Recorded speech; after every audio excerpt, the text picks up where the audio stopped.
have done is I have jewelry made out of paper that has been recycled from old magazines, gift paper, gift bags, and also magazines. Now, pieces like these are made out of beads that has been from those discarded waste paper. They are rolled into these circular beads, these oval beads, and they are coated with a sealant, so yes, they are water resistant. Now these pieces can be worn over and over again. They are very durable and long lasting because the quality of paper are non-fading and it does not rust. So therefore they are very perfect for qualities to make jewelry of. Now, what I've done is also earrings out of paper. I have these angel charms out of paper as well, right? Her skirt is paper, and then I've created these key rings, charms, and necklace forms out of the paper as well. It is a very versatile technique to use from discarded paper, but we do waste a lot of paper in Trinidad and Tobago. So this is a technique that you can try at home as well, to try to reuse that paper that you have discarded at your home. You could find my business on Facebook and on Instagram, Noelia's Paper Jewelry. You could call me at 789-0779. I'm also at email, noeliacipriani@yahoo.com. Feel free to like my page, subscribe, and I hope to see you very soon. This is definitely something worth seeing to believe. Thank you very much.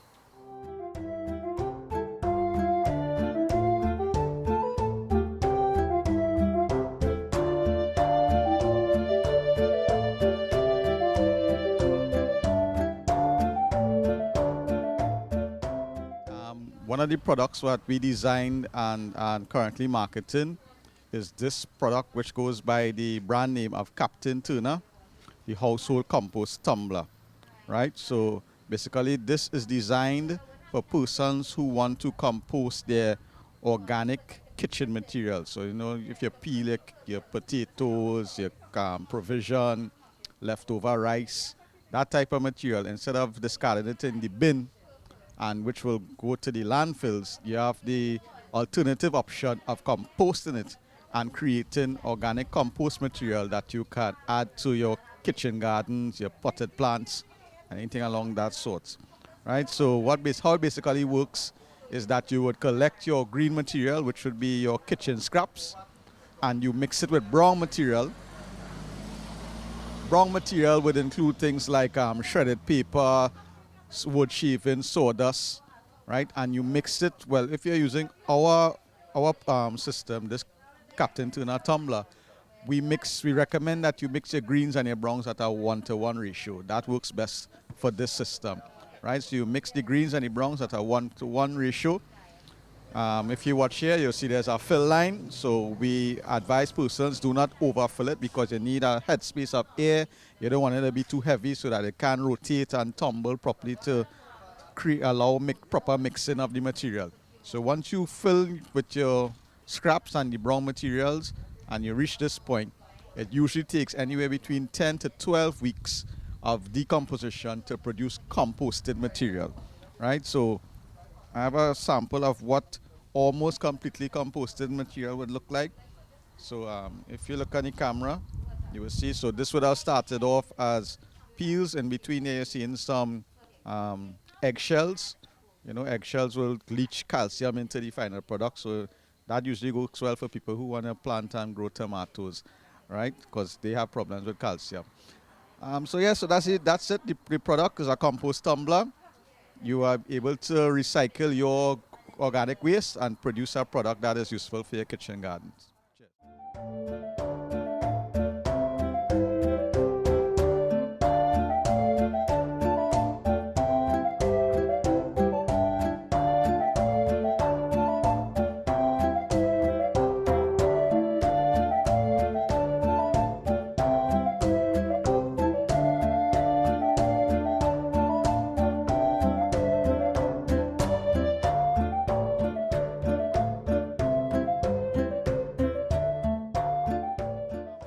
Today we are here at My Beach, My Water in Couva.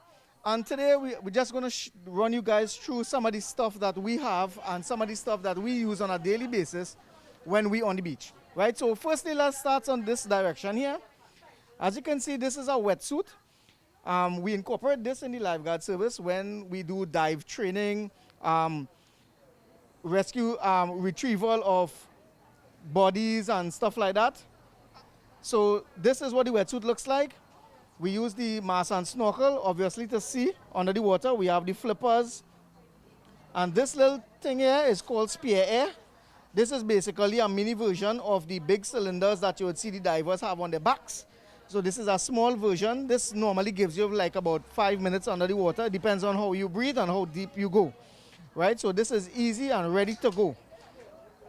Right? So if we move across here, we'll see every lifeguard on the beach will have one of these. It's called a rescue can. It is a flotation device with a rope and a tether attached to it. So my friend here, my coworker, will show you how. Takes it out.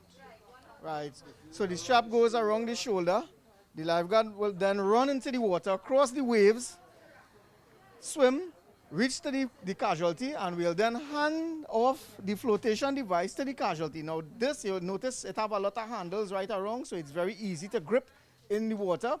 And this would keep the drowning person afloat so that we could rescue them, bring them ashore. So moving across to this side, this is one of our CPR dummies that we use to practice CPR. So, you know, we always keep our skills sharp, right? So this is one of the dummies that we would use to do CPR, as I say. So Alistair would run through the motions of CPR. All right. First thing when you come upon a casualty, you have to establish is the patient, conscious or not conscious, right? So you tap the person, make sure that they are responsive or unresponsive. Having done that, now we have to establish what you call airway, right?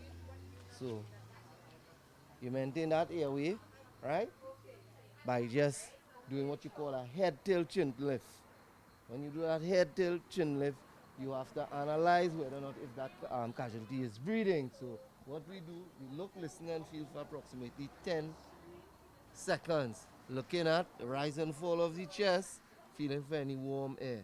Having established that, if that casualty is not breathing, I'm going to point to someone and say, you there, call 811. This person is unresponsive or not breathing. Having done that, now we have to locate, right? And we do compression. We administer 30 compression followed by 30 breaths. 1, 2, 3, 4, 5, 6, 8, 9, 10, 11, 12, 13, 14, 15, 18, 19, 20, 21, 22, 23, 24, 25, 26, 27, 28, 29, 30. I take my CPR face mask, placed on the casualties, and I give 2 full breaths. I continue. Okay? So in addition to this, now the heart could fail in 2 ways. One way is mechanically, the other one is electrically. So what we just did is try to correct or try to help with the mechanical part of it. What we do to fix the electrical part or try to fix the electrical part is use something called an AED, an external automated defibrillator. So this is what it looks like here. You probably see it on TV already with it rubbing 2 paddles together and shouting clear. This is what it looks like. So one of the pad simply goes on this area of the chest, on the upper right quadrant, and the other part goes on the left side of the chest. You turn the machine on, it will analyze the patient, it will tell you if to start CPR or discontinue CPR, do not touch the patient, and it will tell you if shock is required or not. So it's very simple to use. This piece of device has proven time and time again to save countless of lives on the beach.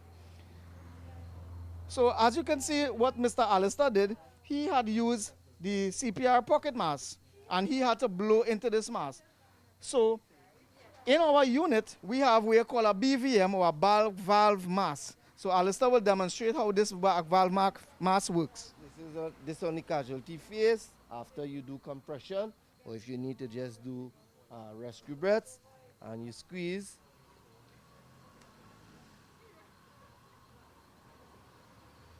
Also, in placing the mask, you do either a C grip or a D grip to make sure it seals properly on the casualty's face, maintaining that airway.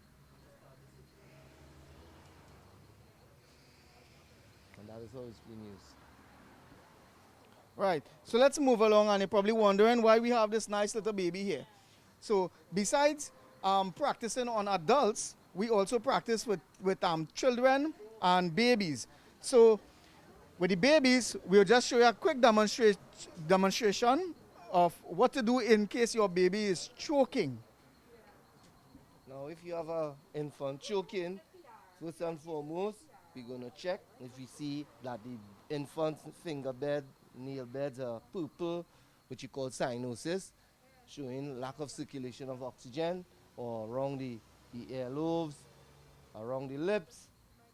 I have to look into the infant's mouth. If there's a blockage, and I could do a finger sweep using a small finger, you get in, under, hook, and out.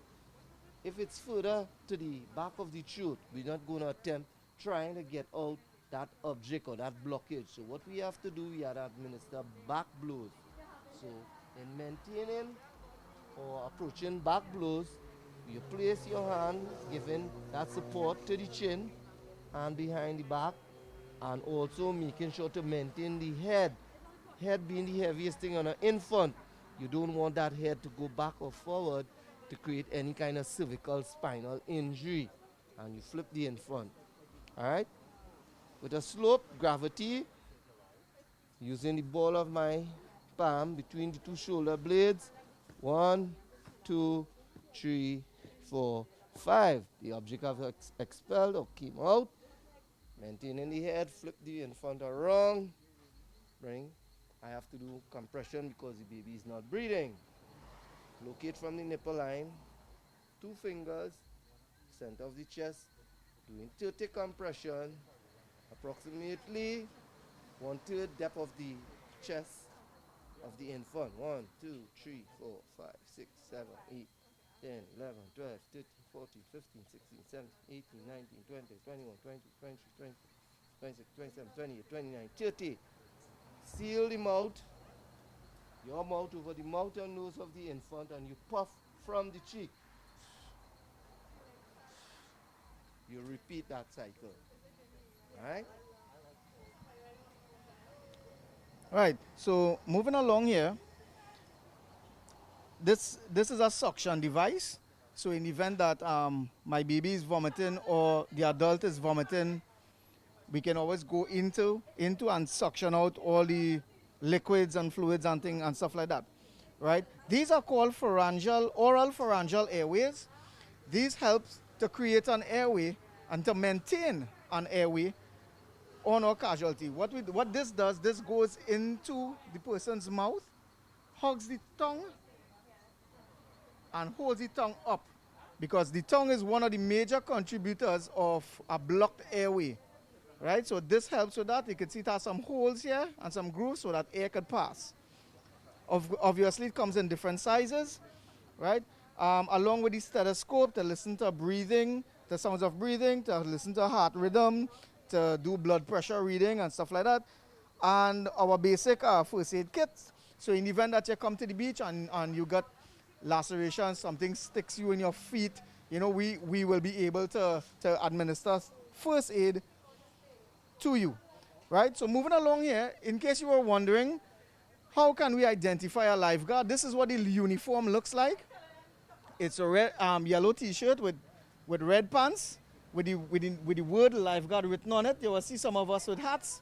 Even to the back of the uniform has lifeguard written on it also. If I can get this to spin around. Okay, well, you can see it on my shirt. Right, so it's highly visible from a very far distance. So moving along here, you'll notice we have 2 flags. We have the red flag and the red and yellow flag.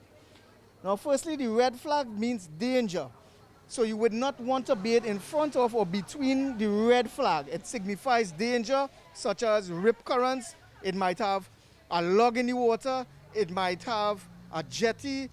some form of danger that you may not be able to see, but because of the lifeguard's trained eye, we are able to identify it and mark it off with the red flag.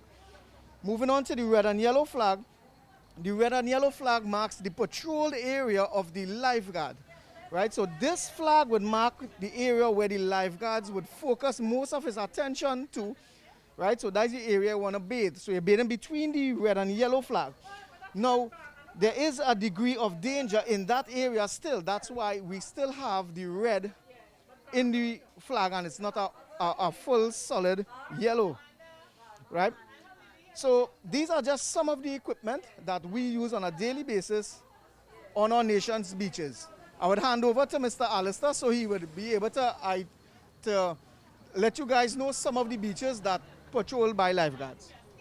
So, the beaches that you're going to have lifeguards patrol under the Ministry of National Security, there are actually 10 beaches in the country. So we're going to start with the north. We have Maracas, we have Las Cuevas, we have Tarico. And then we go to the east. We have Toco, we have Sally Bay, we have Manzanilla Mayao Road. Presently, Manzanilla is not functional because of the beach is actually eroded. And then when we come to the south, we have Vesani, we have Lucero, and we have Quinam. And these beaches are patrolled by lifeguards every day of the year. And the time that you're going to get that lifeguard protection are 10 a.m. to 5:30 p.m.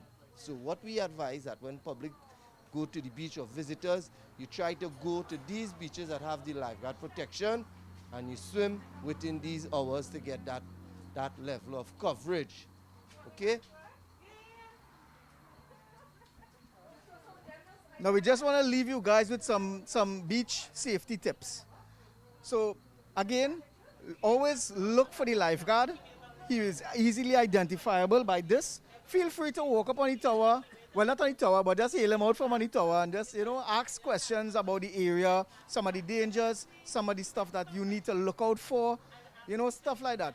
In addition to that, if you're like me and you like a good river lime and a little cook by the river, let me leave you with some tips. Never dive in unknown waters. We like to climb up on the rocks and dive off and stuff like that. That's extremely dangerous because one, you may not be able to see the bottom. You don't know how deep it is. There might be hidden objects underneath there. A piece of bamboo might float down, a log might be lingering underneath there, and you dive and you hit your head. You end up in some problems, right? In addition to that, let me touch a little bit about swimming pools. All of we have these blower pools at homes now, right? Especially with little children. When little children see water, they love water. They like to go in and around water. So with people that have pools at home, we strongly advise that when you finish using a swimming pool, if you can, empty the swimming pool and put it away, pack it away somewhere. Don't just empty it and leave it outside because kids will copy what they see the adults doing. For instance, they will see mommy or daddy take the hose and put it in the pool. So they might full back the pool and end up in some problems. So you want to pack it away. If the pool is too large where you can't pack it away or empty it, we advise that you put a fence around it to keep out the little ones. Cover the pool. Take these precautions in order to preserve life, right? And to not get these curious children into any dangers. So while we're staying at home, we have stuff like mop buckets, things that you would take for granted. If you have a mop bucket and you have a little toddler, like Mr. Livingston said, the heaviest thing in that toddler is his head. So he looks down into the mop bucket and flips over, and he goes head first into the mop bucket. Now, there are instances where children drowned recently at home, where they fell into a barrel, who fell into a mop bucket. Even your toilet bowl at home, that little bit of water you see in the toilet bowl, they are very curious. They would take toys and throw it into the toilet, and they would try to retrieve them, tipping over and their legs flailing in the air, and you end up in real problems. So these are just some of the basic water safety tips that you guys could take into consideration when you have children in and around water. Thank you so much for joining us. This is Anil, and again, Mr. Alistair. Thank you. Have a good day.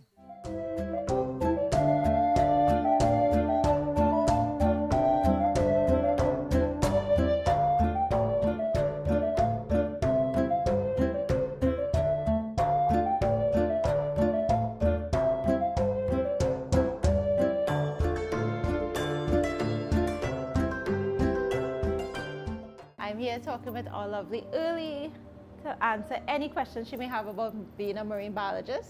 So far, we've covered different types of turtles, of which I said there were 5 marine turtles throughout the entire world, as well as there's hundreds of freshwater turtles.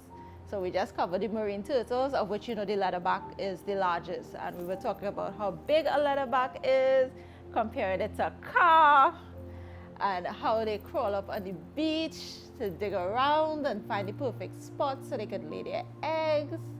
We talked about when they lay, the fact that the temperature of where they lay determines whether the babies will be males or females. We were just talking about octopuses, whether they come in a common color, what the most dangerous one is. Early, you get to choose the next question. What color is what is the common color for like a seahorse? Oh, okay. So she's asking about a common color for a seahorse. There are many seahorses. If you're looking like something like a lined seahorse, they come in a lot of browns. And seahorse colors usually determined by where they live, because they want to blend in so they can hide from bigger predators. So they could be brown, whether it's a darker brown, could be a brown like this. They could be green as the mat, like a leafy sea dragon, like I was telling you about. There is a section of seahorses called pipefish that they don't curl like a traditional seahorse. They have the snout, but they're slender and basically straight. And they could come in yellows as well. And it's all about where you live in the seagrass and being able to hide. So, what's another thing you were asking me? We were talking about whales. Yes. Where's my dolphin? So, this is my pet dolphin. It's a plushie that I've had for a few years since working with the Florida Aquarium. And we were talking about the fact that orcas or killer whales are actually more closely related with dolphins, I call them giant dolphins, than they are to actual whales. Because whales come in 2 types. They could either be a baleen, where baleen looks like these fine shreds of teeth that you see, those really big whales that they just open their mouth and gulp everything, and they're filter feeders. So you have a lot of those, and then you have things like your toothed whales, which will actually hunt more bigger prey, and you more think of those as being carnivorous, and everyone's like, oh my God. But when it comes to orcas or killer whales, they eat everybody. And we were talking about the fact that different families or pods of orcas will hunt different things depending on where they live. So they may eat seals, they may eat otters, they may eat other whales or dolphins, or sometimes the baleen whales and the toothed whales will hunt with dolphins. It all depends on how hungry you are at the time. So keep that in mind. But that is why we tell people who do surfing, when you're surfing on your board, we say it mostly for sharks, that you look like a seal with those legs and arms flapping around on the sides. But it also holds true for orcas, killer whales as well. So always be mindful of the area you are at, how far you are from shore, and what's around you. It's not just tides you're looking for predators as well, because you just never know. Do octopuses have like eyes? Yes, octopuses can see actually pretty well. That's a really cool thing with them. Not just the fact that they're so smart. They're just little escape artists. Let's see. What else is really cool in marine biology? Hello, my dear. Welcome. So, this is a piece of shell. It's related sort of to conchs that we know down here. It's called a lightning whelk. This one's actually a pretty big one, judging by the size of this piece. And I collected this because, one, pretty colors. And if you look here, these are scarrings from where we had oysters attached to them. So that's another reason I kept it.